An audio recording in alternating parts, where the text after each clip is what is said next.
कोई भी सपना साकार करने के लिए सबसे जरूरी है सही कोच का होना। चुनिए RNCC को और करें अपने एम्स नौ सेट प्रिपरेशन का सपना साकार। Download the app now.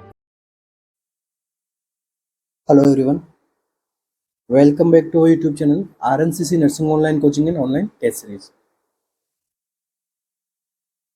जैसा कि अभी अपनी प्रीवियस क्लासेस चल रही है, वैसे ही आज की क्लास रहने वाली है एमसीक्यू बेस्ड क्लासेस रहेगी, जो टारगेट रहेगी किसके लिए, यूपी यूएमएस और नॉर्थ सेट के लिए।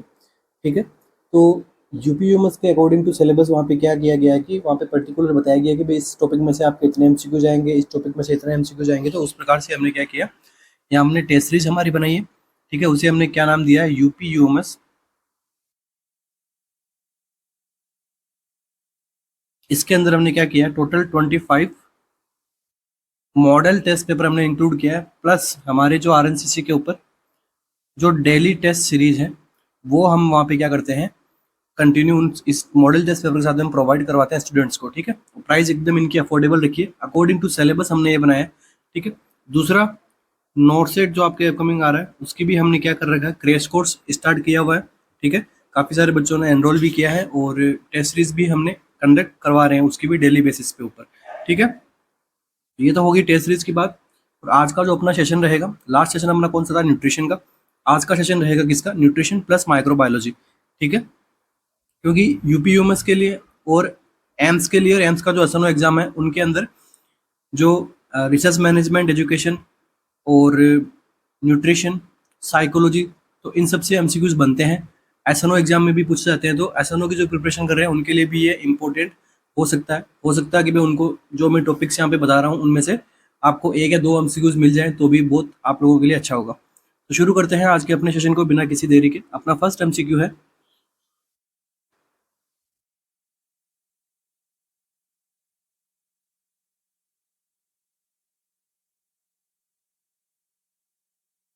Major product of fatty acid synthesis is. ठीक है, फैटी एसिड के सिंथेसिस पे मेजर प्रोडक्ट जो बनेगा वो कौन सा बनता है। ठीक है, ये आपसे पूछा गया है कि major product of fatty acid synthesis, fatty acid synthesis का मेजर प्रोडक्ट क्या है। Acetyl coenzyme, A, ATPs, citrate या फिर पाल्मिटेट।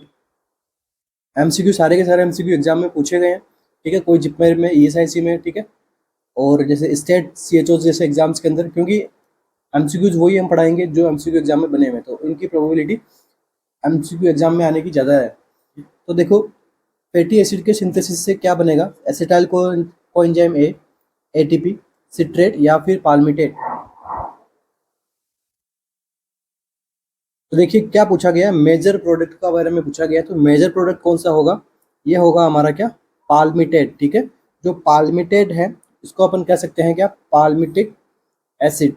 ठीक है, पाल्मिटिक एसिड कौन सा क्या होता है, मेजर प्रोडक्ट होता है। फैटी एसिड जब अपन फैट कंज्यूम करते हैं तो उसका मेजर प्रोडक्ट सिंथेसिस के बाद में जो मेजर प्रोडक्ट बनता है वो क्या होता है, पाल्मिटिक एसिड। तो इन ये जो प्रोसेस है इसके अंदर क्या होता है कि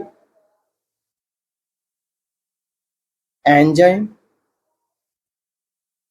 फैटी एसिड सिंथेस नाम का एक क्या रहता है, एंजाइम रहता है। तो इस एंजाइम को अपन क्या कह सकते हैं, देखो क्योंकि यहाँ पे मेजर प्रोडक्ट क्या बन रहा है, पाल्मिटिक एसिड, इसलिए इस एंजाइम को अपन कह सकते हैं पाल्मिटेट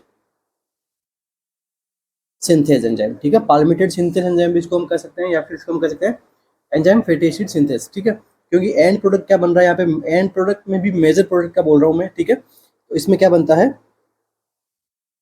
पाल्मिटिक एसिड। अब देखिए कुछ स्टूडेंट्स के यहाँ पे डाउट होगा कि इसमें एसिटाइल कोएंजाइम ए क्यों नहीं होगा।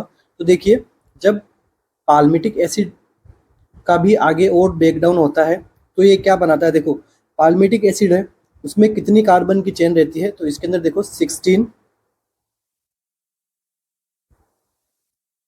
कार्बन चेन रहती है।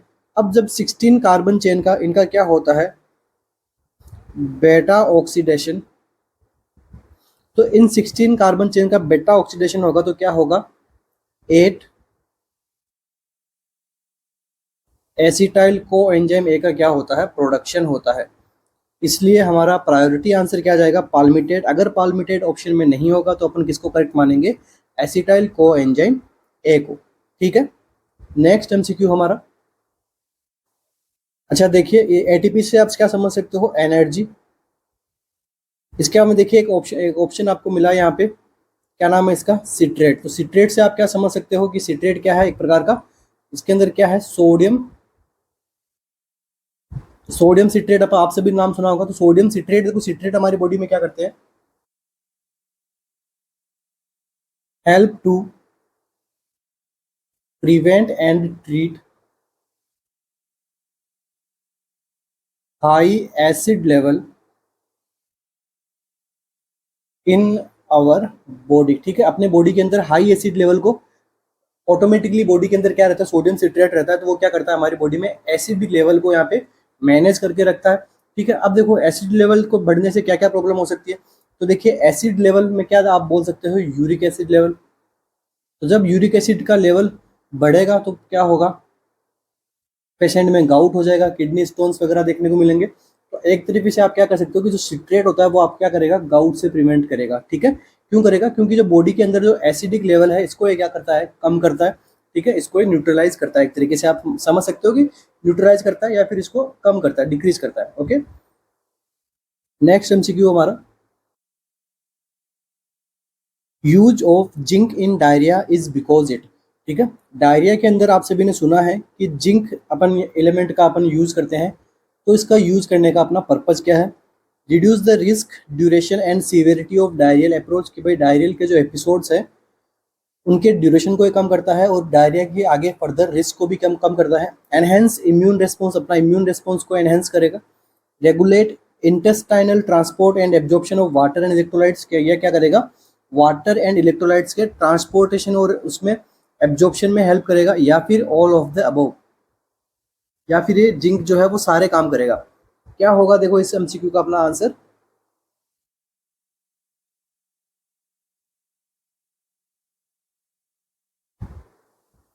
तो क्या रहेगा इसके अंदर करेक्ट आंसर।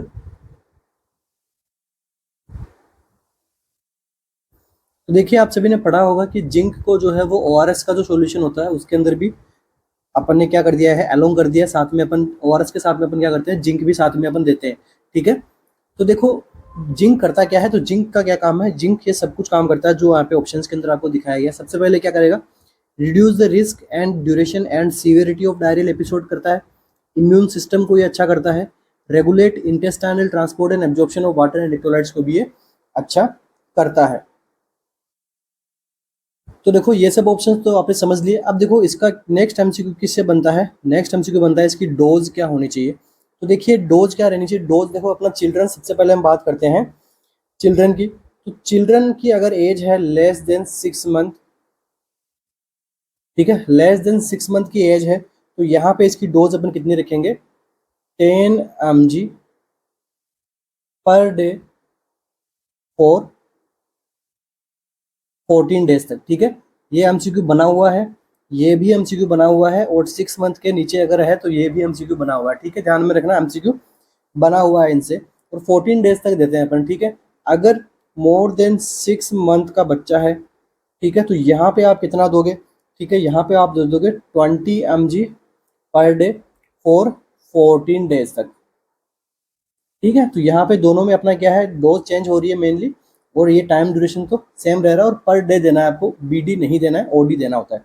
ठीक है, तो ये क्या है, एक प्रकार की स्टैंडर्ड डोज है।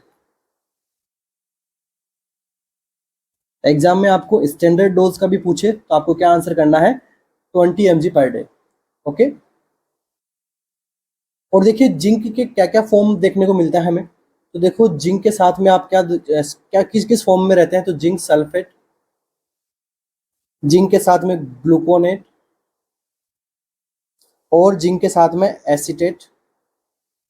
ठीक है, इन जैसी क्या करते हैं, टेबलेट्स वगैरह अपन यहाँ पे प्रोवाइड करवाते हैं, मगर जिंक तो यहाँ पे मेनली मेन एलिमेंट होता है। ठीक है, तो इसको इस प्रकार की डोज में अपन यहाँ पे डायरिया के एपिसोड में जो है बच्चों को अपन यहाँ पे प्रोवाइड करवाते हैं। ठीक है, क्यों करवाते हैं ये अपने ऑप्शन में दिया गया है, और कितना करवाते हैं ये मैंने आपको बता दिया, एमसीक्यू बनता है इससे।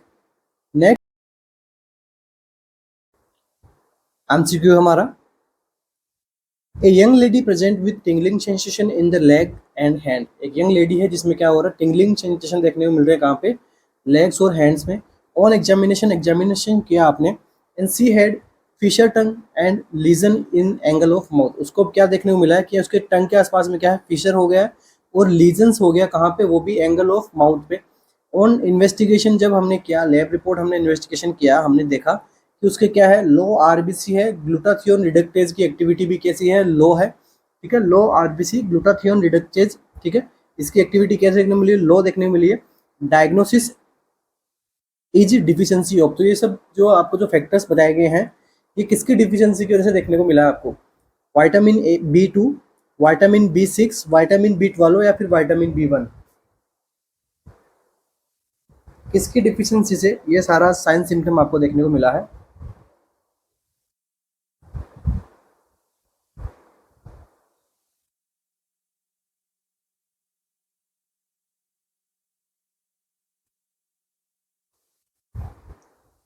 तो देखिए इसका जो हमारा करेक्ट आंसर जो रहने वाला है वो होगा ऑप्शन नंबर 1, ठीक है। ऑप्शन नंबर 1 कौन सा है, विटामिन B2। विटामिन B2 को हम क्या कहते हैं, राइबोफ्लेविन। और जब राइबोफ्लेविन की डिफिशियंसी होगी तो इसे हम क्या कहेंगे, ए राइबोफ्लेविनोसिस, ठीक है, क्या हो जाएगा पेशेंट को, ए राइबोफ्लेविनोसिस, ठीक है।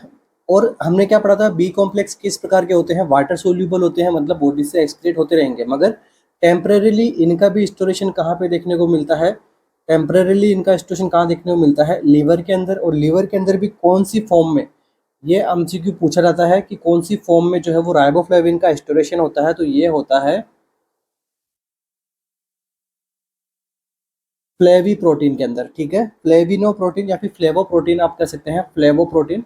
तो फ्लेवो प्रोटीन के अंदर क्या होता है, राइबोफ्लेविन का लीवर के अंदर जाके क्या होता है, स्टोरेशन होता है, ठीक है। इसको जो है वो स्टमक के अंदर HCl वगैरह इन सबको ब्रेक डाउन करते करते आगे जो एक्टिविटीज होती है बायोकेमिस्ट्री के अंदर, फाइनल प्रोडक्ट क्या बनता है, फ्लेवो प्रोटीन, और ये लीवर के अंदर क्या रहता है, स्टोर रहता है। तो देखिए यहाँ से एक चीज़ तो आपके यहाँ पे डाउट खत्म हो जाएगा कि जो विटामिन B2 लेते हैं ये हमारी बॉडी के अंदर फ्लो नहीं करता है, ठीक है। इसका एब्जॉर्प्शन होता है कौन से फॉर्म में होता है, फ्लेवो प्रोटीन। तो जो यही फ्लेवो प्रोटीन होता है जो हमारे क्या होते हैं, ब्लड के अंदर क्या करता है, फ्लो करता है, ठीक है। विटामिन B2 डायरेक्ट फ्लो नहीं करेगा, इसका सब टाइप होगा, वो हम क्या कहेंगे, फ्लेवो प्रोटीन, ठीक है। फ्लेवो प्रोटीन क्या करता है, ब्लड फ्लो के अंदर क्या करता है, फ्लोट करेगा और या आगे जाके न्यूट्रिशन के अंदर हेल्प करता है, ठीक है। B2 डायरेक्ट यहाँ पे नहीं हमारा फ्लो करेगा, ओके। नेक्स्ट, अब देखिए नेक्स्ट एमसीक्यू क्या बनेगा कि इसका रोल कहाँ कहाँ होता है अपने राइबोफ्लेविन का। तो देखिए राइबोफ्लेविन मीन्स कौन सा, फ्लेवोप्रोटीन का, ठीक है। फ्लेवोप्रोटीन को आप ये से भी समझ सकते हो FAD नाम से, ठीक है। बायोकेमिस्ट्री जब हम पढ़ेंगे क्लासेस एग्जाम में इतना नहीं पहुँचते बायोकेमिस्ट्री हमें, तो इसका इतना आपको बस ध्यान में रखना कि FAD क्या होता है, राइबोफ्लेविन होता है, जिसको अपन बायोकेमिस्ट्री के अंदर डिनोट करते हैं। तो देखो इसका रोल किसके अंदर आता है, TCA साइकिल के अंदर। तो TCA साइकिल की फुल फॉर्म क्या होती है, सबसे पहले तो ट्राई कार्बोक्सिलिक एसिड साइकिल, ठीक है। इसी को हम क्या कहते हैं, TCA साइकिल, या इसी को हम क्या कहते हैं, क्रेब्स साइकिल, या फिर इसको हम क्या कह सकते हैं, सिट्रिक एसिड साइकिल, ठीक है। अब TCA साइकिल में किसे रोल करता है, इंपॉर्टेंट रोल क्या है इसका, कि TCA साइकिल में आप सभी ने पढ़ा होगा कि एक स्ट्रक्चर बनती है, उसको हम क्या कहते हैं, सक्सिनेट, सक्सिनेट, ठीक है, सक्सिनेट कहते हैं। अब इस सक्सिनेट को कन्वर्जन किस में होता है, फ्यूमारेट के अंदर, ठीक है। किसकी बात कर रहा हूं मैं, ये जो ट्राई कार्बोक्सिलिक एसिड साइकिल है इसके अंदर। तो सक्सिनेट का फ्यूमारेट में कन्वर्जन करने के लिए किसका रिक्वायरमेंट होता है, FAD का। FAD और कुछ नहीं, क्या है, विटामिन B2 है, ठीक है। मतलब क्या समझोगे आप इससे, राइबोफ्लेविन, मतलब ये जो सक्सिनेट का डिहाइड्रोजिनेज करना कौन करवाता है, FAD, मतलब या फ्लेवो प्रोटीन जो है वो क्या है, राइबोफ्लेविन, ठीक है। कंफ्यूज नहीं होना, आपने सुपरफिशियली समझेंगे, बस रोल कहाँ होता है ये आपको ध्यान में रखना है, क्योंकि थोड़ा न्यूट्रिशन से एमसीक्यू आपको पूछेंगे तो हो सकता है इस प्रकार का एमसीक्यू आपको देखने को मिले। नेक्स्ट रोल, ये तो हो गया first number roll TCA cycle में। अब देखिए नेक्स्ट यहाँ पे देखो ऑप्शन क्वेश्चन के अंदर ही आपको बताया गया है कि C had low RBC glutathione reductase activity, ठीक है। तो अब क्या है अपना जो राइबोफ्लेविन है वो क्या करता है, ग्लूटाथियोन की एक्टिविटी को भी यहाँ पे क्या करके रखता है, मेंटेन करके रखता है। मेंटेन क्यों करके रखेगा, ताकि जो आरबीसी है उसका यहाँ पे कैसा क्या नहीं हो, यहाँ पे उसका आरबीसी का डिस्ट्रक्शन ना हो। अपन सिंपल लैंग्वेज में समझ सकते हैं कि आरबीसी का यहाँ पे डिस्ट्रक्शन ना हो या फिर उसका क्या ना हो, metabolism.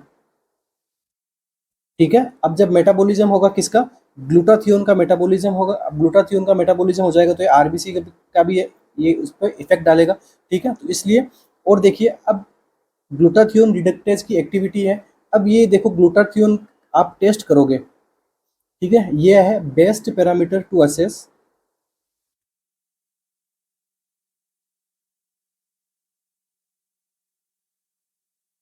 The vitamin B2 level in body. ठीक है, एक और एमसीक्यू है कि भाई आप क्या कर दोगे, ग्लूटाथियोन रिडक्टेज अपन क्या करते हैं, एक्टिविटी टेस्ट करते हैं कि उसकी एक्टिविटी क्या रहती है। तो इससे अपन पता लगा सकते हैं कि भाई बॉडी के अंदर जो है वो राइबोफ्लेविन का जो लेवल है वो कितना है। ठीक है, और बट यहाँ पे क्या बताया गया है कि लो आरबीसी ग्लूटाथियोन रिडक्टेज एक्टिविटी। ठीक है, तो देखो सिंपल लैंग्वेज में मैं आपको समझा रहा हूँ कि ग्लूटाथियोन का वर्क क्या होता है। तो देखिए ग्लूटाथियोन रिडक्टेज जो है ये क्या करता है, ये करता है प्रोटेक्ट करता है किसको, आरबीसी को, हीमोग्लोबिन को। ठीक है, किसके अगेंस्ट, फ्रॉम ऑक्सीडेशन प्रोसेस। ठीक है, ऑक्सीडेशन का मतलब क्या समझ सकते हो, ब्रेक डाउन होना। ठीक है, तो इसलिए ग्लूटाथियोन यहाँ पे रिडक्टेज जो है वो इंपॉर्टेंट रहता है किसके लिए, ठीक है, आरबीसीज के लिए, ठीक है, हीमोग्लोबिन के लिए। तो अब इस पेशेंट में क्या है, ग्लूटाथियोन रिडक्टेज की एक्टिविटी डिक्रीज है, तो मतलब यहाँ पे आरबीसी से रिलेटेड प्रॉब्लम आपको देखने को मिलेगी। कि कैसी प्रॉब्लम होगी यहाँ पे, इसकी वजह से क्या होगा, आयरन का एब्जॉर्प्शन है वो कैसा हो जाएगा, देखिए अल्टर हो जाएगा। ठीक है, आगे जाके क्या लीड कर सकता है, एनीमिया लीड कर सकता है। ठीक है, इसलिए विटामिन B2 हमारे लिए इंपॉर्टेंट होता है। ठीक है, अब देखिए यहाँ पे क्या क्या साइन सिम्टम आपको देखने को मिलेंगे विटामिन B2 की डिफिशियंसी से। तो डिफिशियंसी जब होगी तब क्या देखने को मिलेगा आपको, इन्फ्लामेशन। किस किस का इन्फ्लामेशन, ग्लोसाइटिस, ग्लोसाइटिस के बाद में स्टोमाटाइटिस, स्टोमाटाइटिस के बाद में क्या देखने को मिलेगा, चिलाइटिस। क्वेश्चन के अंदर आपको इजीली डिनोट किया गया है कि यहाँ पे क्या एंगल ऑफ माउथ के ऊपर क्या हो गया है, लीजन्स बन गया है, टंग पे फिशर हो गया। मतलब यहाँ पे क्या देखने को मिला, स्टोमाटाइटिस देखने को मिला है, ये ग्लोसाइटिस देखने को मिला है, और चिलाइटिस वाले साइन सिम्टम भी यहाँ पे आए हैं। ठीक है, इनके अलावा और साथ में क्या होता है पेशेंट को, फटीग। फटीग का रिलेट अपन कर सकते हैं किससे, एनीमिया से, कि एनीमिया वाले पेशेंट को क्या होता है, फटीग होता है। तो देखो साइन सिम्टम आपको खुद को बनाने आने चाहिए। ठीक है, तो फटीग भी देखने को मिलता है। अब देखिए एमसीक्यू आपसे पूछ ले कि यूज क्या है विटामिन B2 का। तो देखो यूज अपन देखें तो मेनली किसके लिए कर सकते हैं, फेस के लिए इसका यूज होता है, इसलिए इस विटामिन को क्या कहते हैं, ब्यूटी विटामिन। ठीक है, ब्यूटी विटामिन भी कहते हैं। एग्जाम में एमसीक्यू नहीं आता, मगर फेस के लिए यूज हो रहा है तो ब्यूटी विटामिन भी कह सकते हैं। विटामिन ई भी यहाँ पे फेस के लिए काफ़ी अच्छा होता है। ठीक है, विटामिन ई भी काफ़ी अच्छा होता है फेस के लिए। तो देखो फेस में अब क्या करता है, जब फेस के अंदर क्या होता है, कॉर्नियल एक्टेशिया। ठीक है, कॉर्नियल एक्टेशिया वाली कंडीशन को भी ट्रीट करने में हेल्प करता है कौन, हमारा विटामिन B2। एमसीक्यू बन सकता है। इसके अलावा सेकंड फंक्शन क्या है इसका, फिल्ट्रेशन ऑफ ब्लड। तो आप क्या समझ सकते हो, ब्लड का ये क्या कर देता है, स्टेरिलाइजेशन। बस समझने के लिए है, स्टेरिलाइजेशन का वर्ड आपको एमसीक्यू कभी नहीं देखने को मिलेगा, क्योंकि स्टेरिलाइजेशन अलग प्रोसेस है। ऐसे तो मतलब विटामिन B2 है तो मतलब ब्लड के सारे ऑर्गेनिजम्स को यही खत्म कर देगा तो बीमार ही नहीं पड़ेंगे लोग, ऐसा नहीं है। मैंने आपको समझाने के लिए यहाँ पे लिखा है कि ब्लड के फिल्ट्रेशन में भी ये क्या करता है, हेल्प करता है। ठीक है, और देखिए ये दोनों किसकी मदद से होंगे, ठीक है, ये जो मैंने लिखा है ये जो होंगे यूवी लाइट की प्रेजेंस में। जब स्किन के ऊपर हम विटामिन B2 लगाएंगे तो उसके ऊपर यूवी लाइट भी पड़ेगी, रिएक्शंस वगैरह होगी, केमिकल रिएक्शंस, तो क्या होगा, कॉर्नियल एक्टेशिया ट्रीट हो जाएगा। और जो सुपरफिशियल है हमारा ब्लड वगैरह सर्कुलेट करता है तो उसके ऊपर जो हमारी यूवी लाइट गिरेगी स्किन के ऊपर, तो जो है वो डर्मेटाइटिस जैसी प्रॉब्लम्स वगैरह है वो यहाँ पे नहीं होगी। तो मतलब एक तरीके से क्या कर देगा, ब्लड को फिल्टर करने का काम कर देगा। और देखिए यहाँ पे इसका ट्रीटमेंट करने के लिए आप क्या करोगे, तो आप क्या करोगे, हाई विटामिन B2 फूड दोगे तो क्या होगा, फिश दे सकते हो उसको, एग्स दे सकते हो उसको, यीस्ट उसको खिला सकते हो, ठीक है। तो ये सारे क्या होते हैं अपने विटामिन B2 का टॉपिक अपने यहाँ पे कंप्लीट होता है। ज़्यादा कुछ डीपली नहीं है विटामिन B2 में, तो बस आपको पता होना चाहिए किस प्रकार से क्या काम करता है क्या नहीं करता है, ठीक है। ये ध्यान में रखना। फ्लेविनोप्रोटीन के बारे में ध्यान रखना, बायोकेमिस्ट्री से MCQ बन सकता है यहाँ से, ठीक है। ब्लड फ्लो यहाँ पे करता है कौन से फॉर्म में, फ्लेवोप्रोटीन के अंदर, ठीक है। रोल कहाँ पे है, TCA साइकिल के अंदर रोल है इसका। क्या रोल है, ये सक्सिनेट से फूमाटेट बनाता है, ठीक है। कौन से विटामिन B2, ठीक है। क्या करता है, सक्सिनिचुरेट डिहाइड्रेज, ठीक है। डिहाइड्रेज की एक्टिविटी करवाता है कौन, विटामिन B2, ठीक है। ध्यान में रखना, इसके बाहर MCQ नहीं जाएगा आपका विटामिन का, बायोकेमिस्ट्री से रिलेटेड हो चाहे न्यूट्रिशन से रिलेटेड हो चाहे माइक्रोबायोलॉजी से रिलेटेड हो, ओके। बाकी देखिए B6 हमने कल की क्लास में पढ़ लिया था, B12 हमने कल की क्लास में पढ़ लिया था। थायमिन हम नेक्स्ट MCQ आएगा कभी थायमिन का, तब मैं पढ़ाऊंगा। नेक्स्ट MCQ हमारा, a person on a person on fat free carbohydrate rich diet continue to grow obese which lipoprotein is increased, ठीक है। a person on fat free carbohydrate rich diet continue कर रहा है to grow obese, मोटा होने के लिए, विच lipoprotein increase, अब ऐसी केसेस के अंदर उसको कौन सा लिपोप्रोटीन है उसके अंदर बढ़ेगा, ठीक है। A person on fat free diet ले रहा है बट कार्बोहाइड्रेट रिच डाइट ले रहा है, continue to grow obese, which lipoprotein is increase, ऐसी कंडीशन में उसके अंदर कौन सा लिपोप्रोटीन है वो इंक्रीज होगा, चायलोमाइक्रोन, HDL, LDL, VLDL।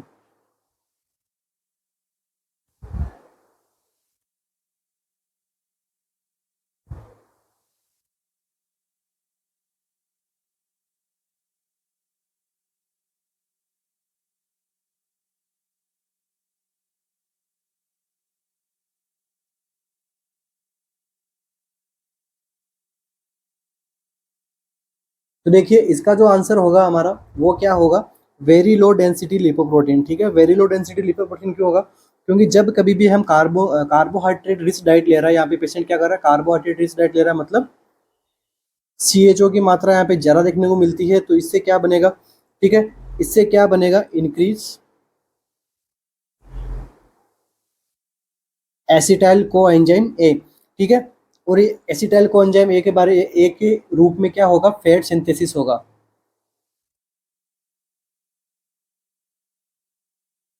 अब इस प्रकार की जो ये यहाँ पे फैट बन रही है इसे हम क्या कहेंगे, एंडोजीनियस फैट, ठीक है। अपनी बॉडी के अंदर ये फैट बन रही है, तो एंडोजीनियस फैट का जो ट्रांसपोर्टेशन है वो हमेशा हमेशा कौन सी फॉर्म में होता है, VLDL फॉर्म में, मतलब वेरी लो डेंसिटी लिपोप्रोटीन। कल मैंने बताया था ये भी किस प्रकार का होता है, एक बैड कोलेस्ट्रॉल होता है, क्योंकि देखो यहाँ पे क्या है, ओबेसिटी को इंक्रीज कर रहा है ये, ठीक है। ओबेसिटी आगे जाके क्या कॉज करेगी, हार्ट डिजीज कॉज करती है, ठीक है। नेक्स्ट MCQ हमारा, ये तो क्या है, अपने इंटेस्टाइन के अंदर फैट का मूवमेंट करना, HDL इज गुड कोलेस्ट्रॉल, ये दोनों क्या हो गए, bad cholesterol. Next MCQ, boy who refer to eat fruits, एक बॉय है वो क्या कर रहा है, फ्रूट्स को ईट करना ज़्यादा पसंद करता है रोटी के बजाय, comes with knee swelling and एकाइमोसिस, deficiency of which vitamin is suspected, ठीक है। एक लड़का है जो क्या कर रहा है, फ्रूट्स ज़्यादा खाता है, अभी उसको क्या हो गया, नी में स्वेलिंग हो गई है एंड एकाइमोसिस भी वहाँ पे देखने को मिला है, deficiency of which vitamin is suspected. तो ऐसे केसेस के अंदर कौन सा विटामिन की डिफिशियंसी जो है देखने को मिलेगी, vitamin E, vitamin D, vitamin B1 या फिर विटामिन C।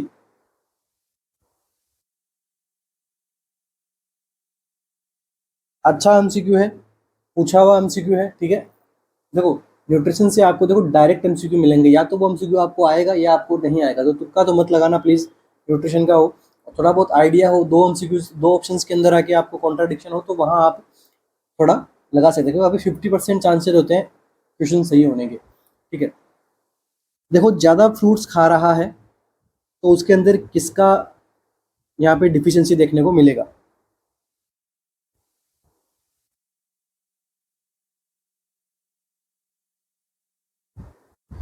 तो देखिए इस एमसीक्यू का आंसर करने के लिए आपको देखो फ्रूट्स पे कंसंट्रेट नहीं करना है, आपको देखो इसके साइन सिम्टम पे कंसंट्रेट करने की, कौन से विटामिन की डिफिशियंसी होगी तो इस प्रकार के साइन सिम्टम आएंगे। देखो नी के अंदर स्वेलिंग हुई है, मतलब क्या हो गया, बॉडी के जॉइंट्स के अंदर यहाँ पे प्रॉब्लम हो रही है। एकाइमोसिस का आप क्या समझ सकते हो कि ब्लीडिंग, या फिर आप क्या समझ सकते हो ब्रूसेस, ठीक है, या फिर मतलब जो स्मॉलर कैपिलरीज हुई है वो वहाँ से कट फट गई है और वहाँ पे लोकलाइज्ड एरिया के अंदर यहाँ पे क्या देखने को मिली है, हमें ब्लीडिंग देखने को मिली है। तो ये दोनों जो कंडीशंस है वो किस में देखने को मिलती है, विटामिन सी की डिफिशियंसी के अंदर, ठीक है। विटामिन सी से जो प्रॉब्लम होती है उसको हम क्या बोलते हैं, स्कर्वी। यहाँ पे जो क्या होती है, गम ब्लीड होती है, और बॉडी के जॉइंट्स के अंदर भी क्या देखने को मिलती है, ब्लीडिंग देखने को मिलती है। बाकी विटामिन ई, डी और बी1 के अंदर ऐसी प्रॉब्लम नहीं देखने को मिलती है। अगर इनकी डिफिशियंसी होती है तो इस प्रकार की प्रॉब्लम नहीं देखने को मिलेगी। ये केवल और केवल किसके साइन सिम्टम बता रहा है, ये बता रहा है विटामिन सी की डिफिशियंसी के साइन सिम्टम बता रहा है कि जो फ्रूट्स खा रहा है हो सकता है वो ऐसे फ्रूट्स खाए जिसमें विटामिन सी कम हो। विटामिन सी तो किस में होते हैं, सिट्रिक जो खट्टे फ्रूट्स होते हैं उनके अंदर ही क्या रहेगा, विटामिन सी रहेगा।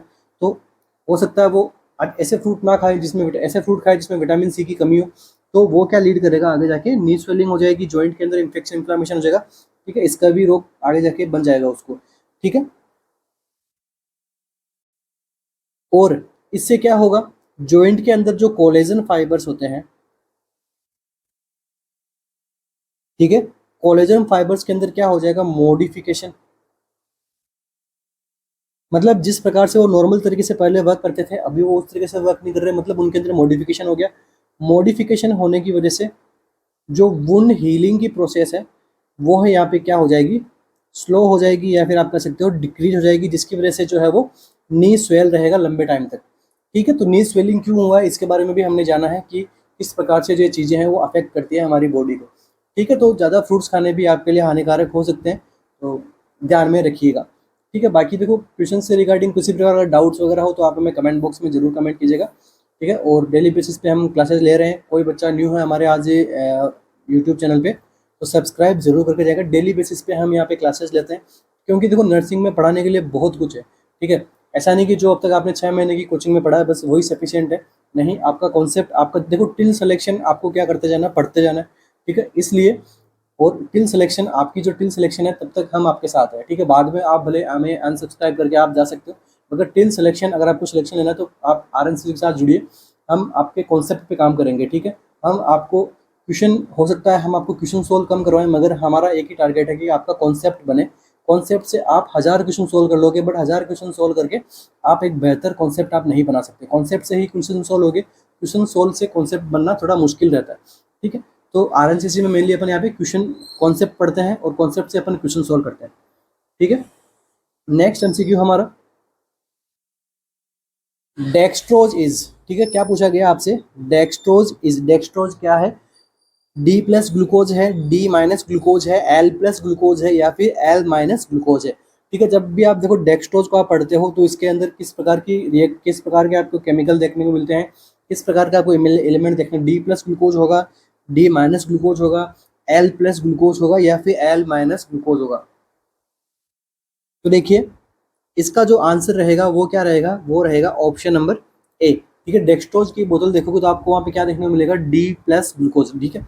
डी से आप क्या समझ सकते हो, डी यहाँ पे क्या है, एक प्रकार का कार्बोहाइड्रेट है, ठीक है, ठीक है। एबंडेंट फॉर्म में, मतलब लार्ज अमाउंट में, ठीक है। एबंडेंट, एबंडेंट का आप ये क्या समझ सकते हो कि पर्याप्त मात्रा के अंदर वहाँ पे क्या है, कार्बोहाइड्रेट है, ठीक है। और इसके साथ में देखो यहाँ पे क्या लगाया गया है, प्लस लगाया गया, तो प्लस आपको क्या समझाएगा, इसका मतलब होता है डेक्स्ट्रो रोटेटरी ग्लूकोज, ठीक है। इसका मतलब क्या है, डेक्स्ट्रो रोटेटरी ग्लूकोज है, ठीक है। इसके बाद में देखिए अगर यहाँ पे क्या होता, फ्रक्टोज होता, तो फ्रक्टोज कैसे होते हैं, लेवो रोटेटरी। अभी इनको समझेंगे, डेक्स्ट्रो रोटेटरी एंड लेवो रोटेटरी क्या होते हैं, अपने एमसीक्यूज में नहीं आएंगे तो नहीं भी अगर होगा तो भी कोई बात नहीं, अगर आप कमेंट में जरूर कमेंट कर सकते हैं कि इसके बारे में बताओ, तो मैं आपको कमेंट बॉक्स में इसका मीनिंग बता दूंगा। मगर इतना डीप एम्स जो है या फिर आपका कोई भी एग्जाम है वो यहाँ तक नहीं पहुँचता है, ठीक है। आपने कभी नहीं पढ़ा होगा डेक्स्ट्रो रोटेटरी, लेवो रोटेटरी, क्योंकि एग्जाम में नहीं आता है, बट यहाँ पे देखो ये एमसीक्यू आया है तो मेरा रिस्पॉन्सिबिलिटी बनती है कि आपको बताओ। तो फ्रुक्टोज के लिए हमेशा आप क्या समझोगे, लेवो रोटेटरी, और इसके अंदर क्या रहता है, एल कैसा रहता है, वो माइनस में रहता है, इसलिए क्या है, लेवो रोटेटरी। ठीक है, ये दोनों अगर हो तो ये किसको डिनोट करेंगे, फ्रक्टोज को, और ये दोनों है ये किसको डिनोट कर देंगे, डेक्सट्रोज को। ठीक है, ध्यान में रखना। अपना आंसर क्या रहेगा यहाँ का, ग्लूकोज। ठीक है, because glucose is always dextro rotatory, so यहाँ पे क्या रहेगा, प्लस रहेगा। और डी से आप क्या समझ सकते हो कि यहाँ पे क्या है, कार्बोहाइड्रेट, जो ऑलवेज यहाँ पे डी दर्शाएगा। ठीक है, नेक्स्ट एमसीक्यू हमारा, energy producing enzymes are located in, ऐसे एंजाइम्स जो एनर्जी प्रोड्यूस करते हैं ये कहाँ पे लोकेटेड रहते हैं, रफ एंडोप्लाज्मिक रेटिकुलम में, राइबोसोम्स में, गोल्जी अपरेटस में, या फिर माइटोकॉन्ड्रिया में। एनर्जी प्रोड्यूसिंग एंजाइम कहाँ लोकेटेड रहते हैं,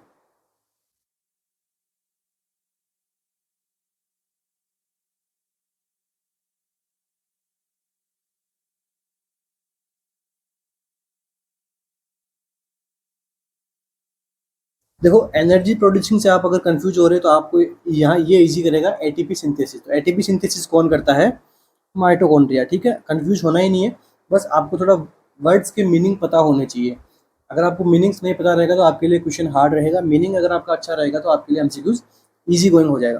ठीक है, बाकी राइबोसोम, रफ एंडोप्लाज्मिक रेटिकुलम वगैरह, गोल्जी अपरेटस के बारे में मैंने पढ़ा दिया है लास्ट एमसीक्यू सेशन के अंदर, न्यूट्रिशन का था। नेक्स्ट एमसीक्यू हमारा,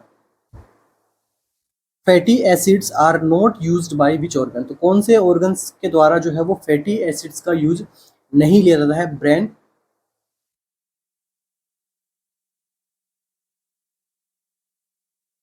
हार्ट, लीवर और मसल्स।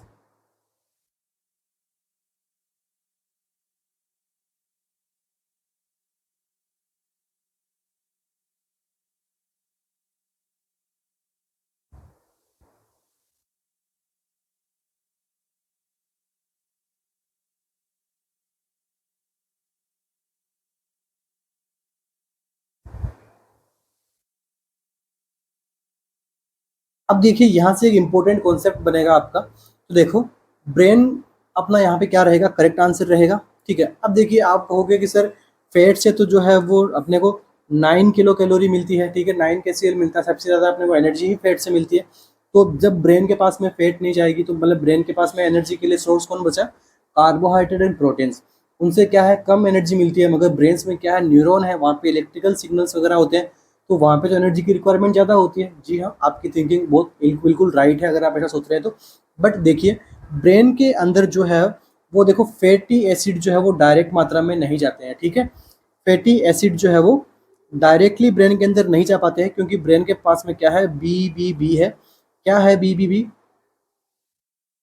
ब्लड ब्रेन बैरियर है। ठीक है, ब्लड ब्रेन बैरियर होने की वजह से फैटी एसिड जो है वो इसको क्रॉस नहीं कर पाते हैं, इसलिए फैटी एसिड जो है वो क्या होते हैं, फैटी एसिड और एसिटाइल कोएंजाइम है, ये दोनों ही क्या करते हैं, ट्रेवल करते रहते हैं किसमें, ब्लड में। ब्लड में जो ट्रेवल करते करते ब्लड में ट्रेवल करेंगे, मगर ब्रेन तक ये नहीं जाएंगे। क्यों नहीं जाएंगे, क्योंकि यहाँ पे क्या है, ब्लड ब्रेन बैरियर है। तो देखिए अब जो ये फैटी एसिड है और अब जो ये एसिटाइल कोलिन है, ये कहाँ जाते हैं, लीवर के पास में जाता है, और लीवर इनका क्या करता है, देखो ब्रेक डाउन करता है और आगे। ठीक है, और लीवर ब्रेक डाउन करता है, क्या बनाता है, फैटी एसिड को लीवर ब्रेक डाउन करेगा तो क्या बनाएगा, एसिटाइल कोएंजाइम ए बना दिया।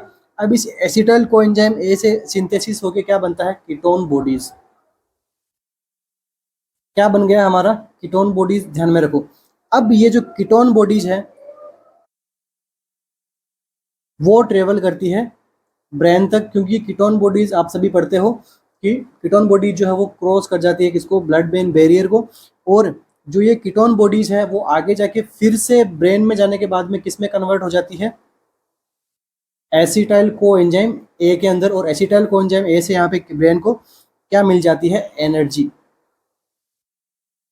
ठीक है, अगर आप एक केमिकल अपन देखेंगे कॉम्प्लेक्स तो आपको जो बहुत सारी है इस प्रकार की स्ट्रक्चर देखने को मिलेगी।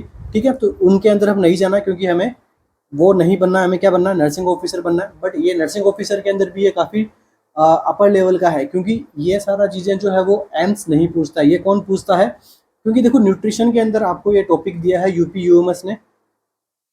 अगर यूपी यूएमएस इस लेवल तक जाता है तो वो एमसीक्यू पूछेगा। अगर देखो सुपरफिशियली लेवल तो आप सभी पढ़ते ही हैं, ठीक है, सुपरफिशियली लेवल तो आप सभी पढ़ते ही हैं। एमसीक्यू कैसे लेके आया हूँ मैं? सुपरफिशियल एमसीक्यू लेके आया हूँ मैं, ठीक है।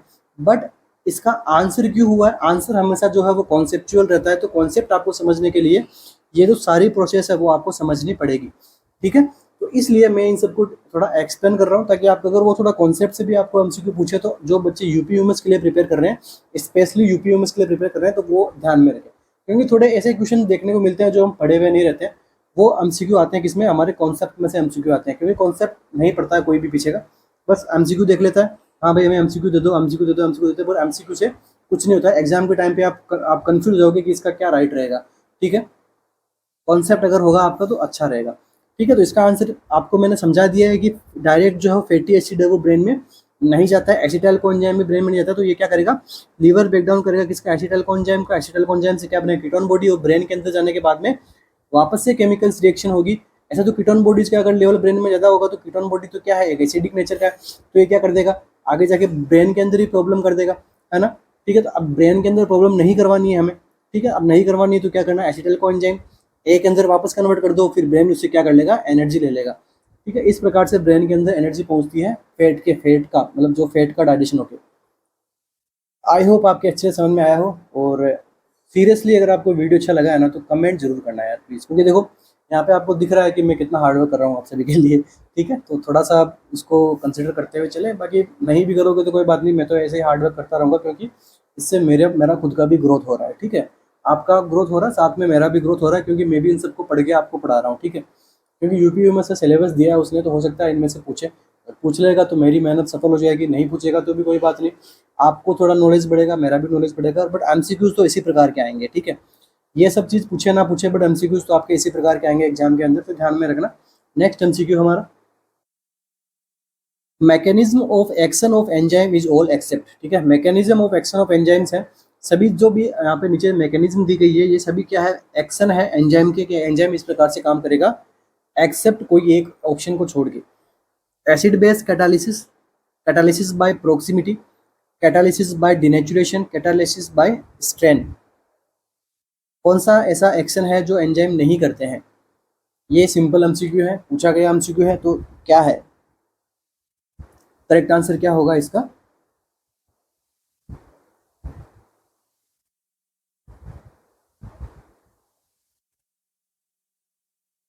तो देखिए क्या पढ़ रहे हैं अपन? मैकेनिज्म ऑफ एक्शन पढ़ रहे हैं किसकी?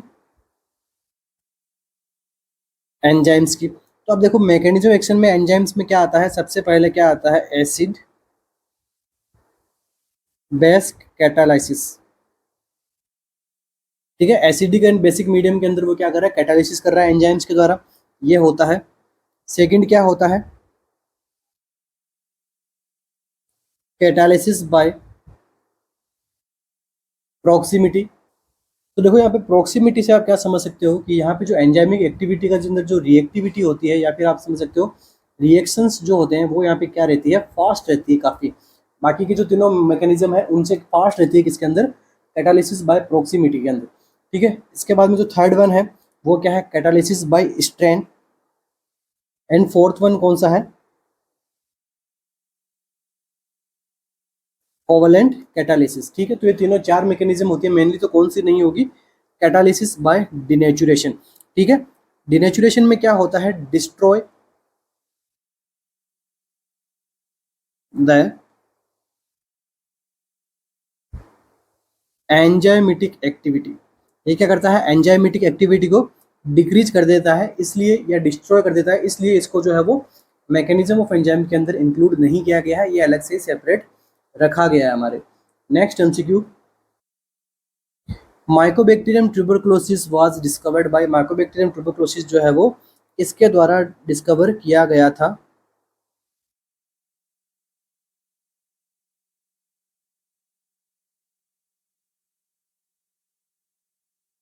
तो देखिए इसका जो आंसर है वो क्या होगा? रॉबर्ट कॉच, ठीक है। रॉबर्ट कॉच जो थे उन्होंने क्या किया था? माइकोबैक्टीरियम ट्यूबरकुलोसिस का डिस्कवर किया गया था। ठीक है, अब देखिए अलग और एमसीक्यू क्या क्या होंगे, इसी को ही हम क्या कहते हैं, फादर ऑफ मेडिकल माइक्रोबायोलॉजी। ठीक है, और इसी ने जो है वो ऑर्गेनिजम्स की खोज की थी। कौन कौन से ऑर्गेनिज्म, किसके, एंथ्रेक्स का, टीबी का और कोलेरा का। ठीक है, तो इस रॉबर्ट कोच से ही 4 एमसीक्यू बन गए हैं कि फादर ऑफ माइक्रोबायोलॉजी किसके कहा गया है, रॉबर्ट कोच को। माइक्रोबियल ट्यूबरकुलोसिस किसने डिस्कवर किया, रॉबर्ट कोच ने। कौन कौन से ऑर्गेनिज्म को डिस्कवर किया, तो एंथ्रेक्स को और ऑर्गेनिज्म को। ठीक है, एंथ्रेक्स का क्या था, बेसिलाई, एंड ट्यूबरकुलोसिस का क्या था, बेसिलाई, एंड कोलेरा के भी बेसिलाई को किसने डिस्कवर किया था, तो ये कौन थे, रॉबर्ट कोच। ठीक है, अब देखिए कौन थे, एडवर्ड जिनर। एडवर्ड जिनर ने क्या किया, डिस्कवर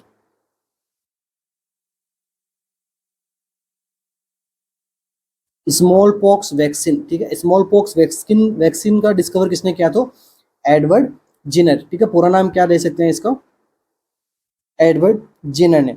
अब देखो जोसेफ,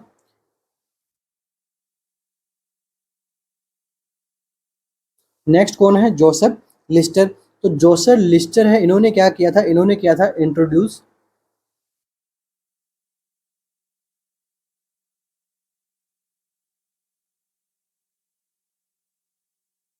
इन्होंने क्या किया था, असेप्टिक प्रिकॉशंस टेक्निक को इन्होंने क्या किया था, इंट्रोड्यूस किया था। तो ये एमसीक्यू बना हुआ है, एमसीक्यू तो सारे ही बने हुए हैं। ठीक है, मैं आपको एमसीक्यू ही पढ़ाता हूँ हमेशा। जब मैं रेशनल्स भी बताता हूँ तो उसके अंदर भी एमसीक्यूज रहते हैं कि और एमसीक्यू क्या पूछेगा आपको, और एमसीक्यू क्या पूछेगा आपको इससे। ठीक है, introduce the aseptic precaution technique किसने किया था, जोसेफ लिस्टर ने। किसके यूज के साथ में, असेप्टिक टेक्निक किसके साथ में, फिनोल के साथ में। फिनोल को एज ए डिसइंफेक्शन के रूप में काम में लिया था इन्होंने। अब देखो नेक्स्ट क्या है, लुइस पास्चर। अब लुइस पास्चर है, इन्होंने देखो एक टाइम दी थी, कौन सी टाइम दी थी इन्होंने, वैक्सीन टाइम। एमसीक्यू पूछ लिया आपको कि भाई वैक्सीन की जो टाइम है वो किसने दी थी, लुइस पास्चर ने। ठीक है, इन्होंने क्या की थी, वैक्सीन बनाई भी थी। कौन कौन सी, एंथ्रेक्स की, रेबीज की और इसके साथ में कोलेरा की। ठीक है, तो ये एमसीक्यूज कुछ लुइस पास्चर से भी रिलेटेड है, ध्यान में रखना, एग्जाम में आ सकते हैं और पूछे हुए तो हैं ही एग्जाम के अंदर ये। नेक्स्ट एमसीक्यू हमारा,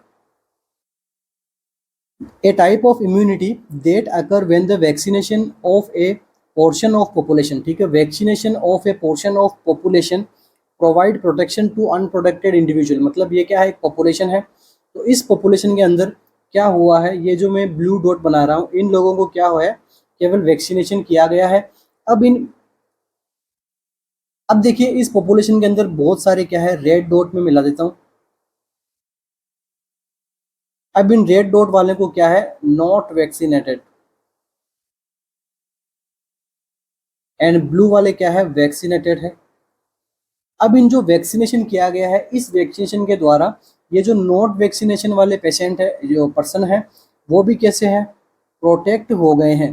इस प्रोटेक्शन को हम क्या कहेंगे, या फिर इस इम्यूनिटी को हम क्या कहेंगे, passive immunity, contact immunity, herd immunity या फिर एक्टिव इम्यूनिटी।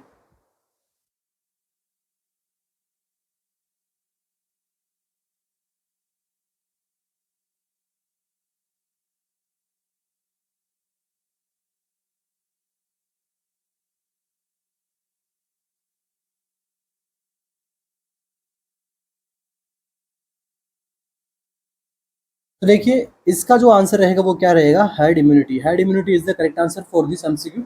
इसे हम क्या कहते हैं, हर्ड इम्यूनिटी कहते हैं। और एक प्रकार का इसको हम क्या कहते हैं, इनडायरेक्ट प्रोटेक्शन। अगर यहाँ पे ऑप्शन के अंदर आपको इनडायरेक्ट प्रोटेक्शन नाम भी देते तो भी उसी को राइट करना है आपको, क्योंकि एक प्रकार से क्या है, इनडायरेक्ट प्रोटेक्शन है। मतलब लाइक मैंने वैक्सीन नहीं लिया मगर मैं फिर भी कोरोना से बच गया, तो उसमें क्या है, ऑफकोर्स मैंने वैक्सीन लिया है, मैंने 3 शॉट्स लिए हैं, क्योंकि मैं एक मेडिकल फील्ड में काम करता हूँ, तो वहाँ पे 3 वैक्सीन यहाँ पे लगना जरूरी है। तो यहाँ पे अपना आंसर क्या रहेगा, हर्ड इम्यूनिटी। अगर मैं वैक्सीन नहीं लेता और मुझे कोरोना से क्या हो गया, प्रोटेक्शन हो गया, क्योंकि मेरे सराउंडिंग्स के कुछ लोग हैं, उन्होंने क्या कर लिया था, वैक्सीनेशन करा लिया था, और मुझे कोरोना नहीं होगा। तो एक प्रकार से आप समझ सकते हो इसे हम क्या कहते हैं, हर्ड इम्यूनिटी। ओके, तो इसी के साथ ही आज की अपनी क्लास को कंप्लीट करेंगे। आशा करता हूँ आपको वीडियो लेक्चर्स काफ़ी अच्छा लगा हो, कुछ इंपॉर्टेंट कॉन्सेप्ट आपने समझे हो। ठीक है। और अपन क्या करेंगे, कंटिन्यू रखेंगे इस क्लास को नेक्स्ट क्लास के अंदर। वहाँ पे आगे हम माइक्रोबायोलॉजी के एमसीक्यू सोल्व करेंगे, साथ में कुछ रिसर्च के एमसीक्यूज भी मैं लेके आऊँगा आप लोगों के लिए, रिसर्च मैनेजमेंट के एमसीक्यूज भी साथ में रहेंगे, ठीक है। तो wish you all the best for your upcoming exams. और अगेन एक इन्फॉर्मेशन है, यूपी यूएमएस के लिए जो है वो टेस्ट सीरीज बनाई गई है, नॉर्सेट के लिए जो टेस्ट सीरीज बनाई गई है, और इन टेस्ट सीरीज के रिगार्डिंग आपको कुछ भी पूछना है तो हमारे जो सपोर्टिव नंबर्स यहाँ पे दिए गए हैं, इन पे आप कॉल मैसेज कर सकते हैं 24/7, जब भी कभी करो कॉल आपके पास में। अगर एट द टाइम आंसर नहीं आएगा, बट ज़रूर आपके पास में बाद में सर खुद कॉल कर लेंगे आपको, ठीक है। तो आप उसकी फिक्र मत कीजिएगा, बस आपको केवल क्या करना है, कॉल या मैसेज करना है व्हाट्सएप पे, ठीक है। तो थैंक यू सो मच बने रहने के लिए, wish you all the best. मिलते हैं अपने नेक्स्ट सेशन में। और अगर आज की क्लास से आपने कुछ सीखा तो जरूर कमेंट जरूर करो यार, ठीक है। कमेंट करोगे तो क्या मुझे थोड़ा ऐसा लगेगा कि हाँ यार मैं कुछ ठीक बता रहा हूँ बच्चों को, ठीक है। ऐसे फिर आप देख के चले जाते हो, ना लाइक करते हो ना कुछ, तो उससे क्या है कि थोड़ा सेंस नहीं बनता ना पढ़ने का, ठीक है। अगर आप वापस मुझे फीडबैक दोगे तो भी मैं क्या नेक्स्ट वीडियो को और अच्छा बनाऊंगा आप लोगों के लिए, ठीक है। नहीं तो फिर मतलब नहीं ना यार, ठीक है। तो मिलते हैं नेक्स्ट क्लास में, थैंक यू।